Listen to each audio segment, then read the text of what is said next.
Guys, access restricted account po ako. Ibig sabihin po, suspended po ako for 2 days. Nangyari po kasi sa akin bukas, hindi pala 11:10, so bukas. Nangyari po kasi sa akin,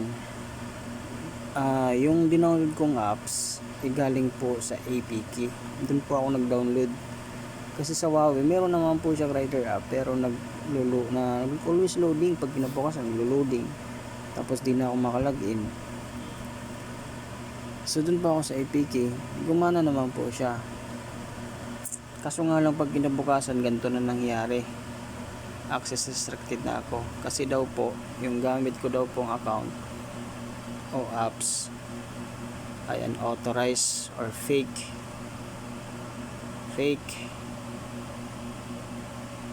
application nakalagay. So advice ko lang sa mga baguhan na nag-a-apply ng Foodpanda, wag po kayong maggamit ng apps na dinownload nyo sa APK o sa anumang mga apps nyo. Yung pwede lang yung hindi kayo ma-restrict sa Google Play Store or sa App Store.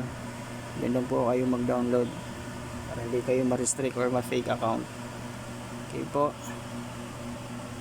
Then ganito po nakalagay: